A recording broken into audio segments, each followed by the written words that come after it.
Hi all. मागच्या भागामध्ये आपण बेसिक अकाउंटिंगचा एक प्रॉब्लेम पाहिला होता, ज्याच्यामध्ये आपण रिअल अकाउंट, नॉमिनल अकाउंट आणि पर्सनल अकाउंट हे कसं वापरून जर्नल एंट्रीज तयार करतात ते पाहिलं होतं. ह्या सगळ्या ज्या आपण हे करतोय, आपण प्रॉब्लेम्स बघतोय, हे सगळे 11वीच्या कॉमर्सच्या टेक्स्ट बुक मधून, बुक किपिंग अँड अकाउंट असेच्या टेक्स्ट बुक मधून बघतोय.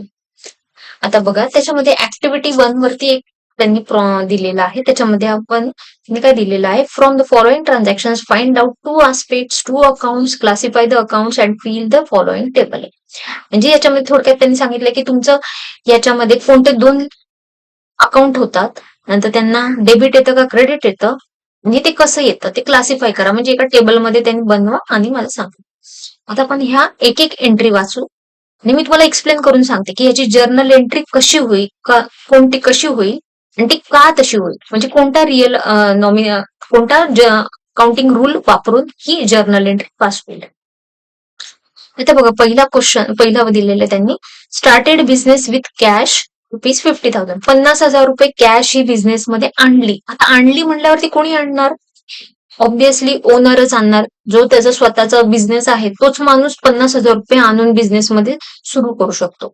ह्यामध्ये काय झालं, दोन अकाउंट. एक तर काय झालं, कॅश बिझनेस मध्ये आली आणि दुसरं काय, ओनर्स कॅपिटल अकाउंट किंवा नुसतं कॅपिटल अकाउंट पण तुम्ही म्हणू शकता. हे दोन झाले. आता कॅश काय आहे, रिअल अकाउंट आहे. रिअल अकाउंटचा रूल काय सांगतो, डेबिट व्हॉट कम्स इन, म्हणजे डेबिट त्याला द्या जे बिझनेसमध्ये येतं. मग इथे आलंय काय, तर 50,000ची कॅश आली आहे इथे आपल्याकडे, म्हणून कॅश एक लेजर क्रिएट होईल आणि त्याला कॅशला डेबिट येईल.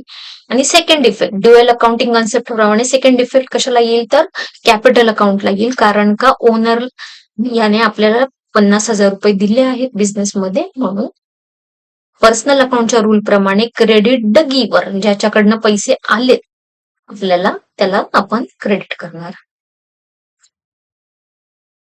Purchased machinery on credit from Avinash ₹20,000. Avinash कडून ऑन क्रेडिट 20,000ची मशिनरी घेतली. म्हणजे आता आपण इन्स्टंटली कॅश दिली नाही, इन फ्युचर आपण त्याला कॅश देणार आहे.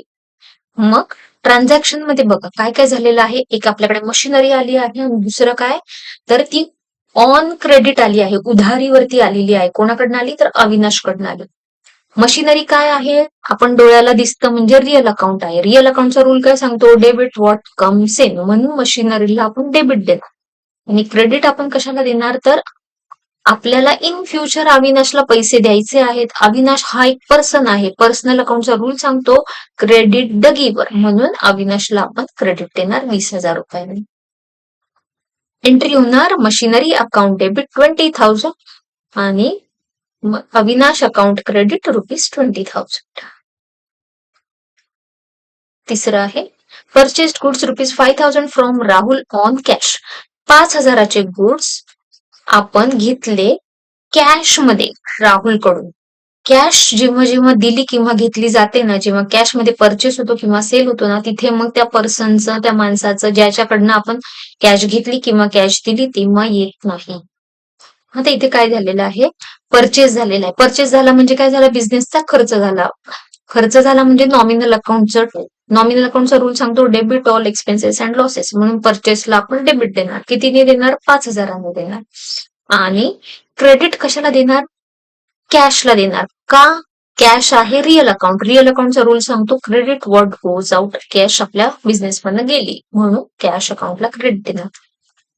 जर्नल एंट्री परत एकदा सांगते, परचेसेस अकाउंट डेबिट 5,000 आणि क्रेडिट कॅश अकाउंट 5,000. राहुल इथे येणार नाही, कारण संपूर्ण व्यवहार हा कॅश मध्ये झालेला आहे. त्या केसमध्ये पर्सनचं नाव येत नाही. जेव्हा क्रेडिट वरती होतं तेव्हाच त्या पर्सनचं नाव येतं. Sold goods to Aniket ₹6,000 on credit. आता मात्र क्रेडिट वरती झालेला आहे. बघा, अनिकेतला सेल केलेला आहे, पण कसा केलेला आहे, क्रेडिट वरती केलेला आहे. मग इथे कॅश कुठेही येणार नाही. आता मग जर्नल एंट्री बघा काय, सेल्स काय आहे, नॉमिनल अकाउंट. नॉमिनल अकाउंटचा रूल काय सांगतो, debit all expenses and losses, credit all gains and incomes. Sale काय आपला, इन्कम. इन्कम म्हणल्यावरती काय करणार, क्रेडिट करणार. मग डेबिट कोणाला करणार, तर अनिकेतला. अनिकेत काय आहे, पर्सनल अकाउंटचा रूल काय सांगतो, डेबिट द रिसिव्हर. अनिकेतकडनं इन फ्युचर पैसे मिळणार आहे म्हणून Aniket account debit to sales account. Aniket account debit 6,000 आणि credit sales account ₹6,000. Paid salary ₹1,000. 1,000 रुपये पेड केले म्हणजे कॅश गेली इथून. काहीच दिलं नसेल ऑन क्रेडिट तर समजायचं ऑटोमॅटिक कॅश आपल्याकडनं गेली किंवा कॅश मध्येच आपल्याकडे आलेत पैसे. पण इथे पेड म्हणलेले आपला खर्च झाला. खर्च झाला म्हणजे नॉमिनल अकाउंटचा rule. Debit all expenses and losses म्हणून सॅलरीला येणार डेबिट. पण क्रेडिट कशाला जाणार तर कॅश तुमच्याकडनं बिझनेस मधनं गेली म्हणून कॅशला क्रेडिट.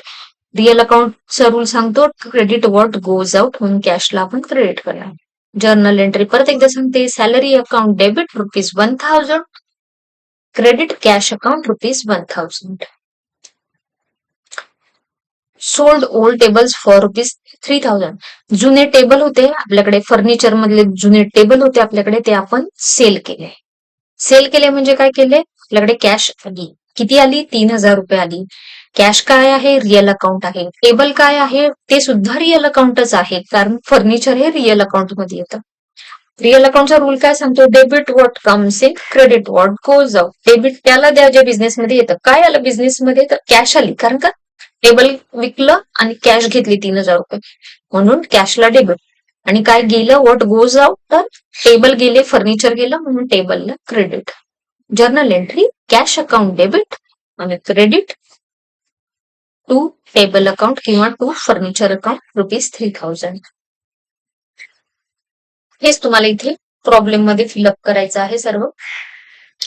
आणि नंतर हेच सगळं तुम्हाला त्यांनी एका टेबलमध्ये सगळं एक्सप्लेन केलं आहे.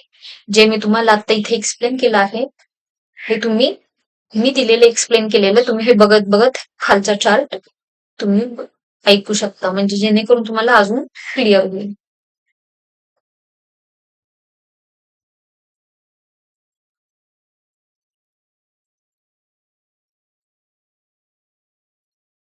आता बघा इथे खाली क्लासिफिकेशन दिलेलं आहे. क्लासिफिकेशन ऑफ अकाउंट्स म्हणजे काय आपण हे जे वरच्या प्रॉब्लेम मध्ये जेवढे सारे अकाउंट्स आपण जर्नल एंट्री पास करताना म्हणालो तर ते सगळे अकाउंट्स आहे ना इथे त्यांनी समरी मध्ये दिलेले आहेत.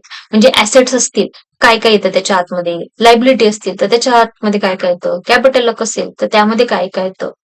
रेव्हेन्यू आणि गेन्स म्हणजे बिझनेसचा फायदा किंवा बिझनेसचं इन्कम असेल तर काय काय येतं. एक्सपेन्सेस आणि लॉसेस म्हणजे बिझनेसचा खर्च बिझनेसचं नुकसान असेल तर त्याच्या अंडर कोणते कोणते अकाउंट येतात. आता ऍसेट असेल ऍसेट म्हणजे काय तर बिझनेसनी ओन केलंय कंट्रोल केलंय यूज करतय बिझनेस. तर असं काय काय असतं तर त्याचे एक्झाम्पल दिले जेणेकरून तुम्ही अजून हळूहळू तुमचं अकाउंट पक्क करू शकता. Machinery building goodwill furniture. Liabilities मध्ये काय काय येतं क्रेडिटर्स म्हणजे ज्यांच्याकडनं तुम्ही उधारीवरती माल आणला. बँक ओव्हरड्राफ्ट म्हणजे काय तर तुम्ही एखाद्या बँकेकडनं थोडासा उधारीवरती पैसे घेतलेले आहेत आणि इन फ्युचर तुम्हाला बँकेला द्यायचे आहेत. बँक लोन म्हणजे काय तर तुम्ही लोन आता बँकेकडनं घेतलेलं आहे. ओव्हरड्राफ्ट मध्ये तुम्ही टेम्पररी पैसे घेतलेले असतात आणि बँक लोन मध्ये तुम्ही लॉंग टर्म म्हणजे 5, 10, 15, 50 नाही पण 5, 10, 15, 20, 25 वर्षांसाठी लोन घेतलेलं असतं. आणि पुढे 5, 10, 15, 20, 20, 25 वर्ष तुम्ही ते रिपेमेंट म्हणजे इन्स्टॉलमेंट त्याचे पेड करत राहतात. आउटस्टँडिंग एक्सपेन्सेस म्हणजे तुम्हाला इन फ्युचर जे पैसे द्यायचे आहेत लोकांना ते सगळे येतात आउटस्टँडिंग एक्सपेन्सेस.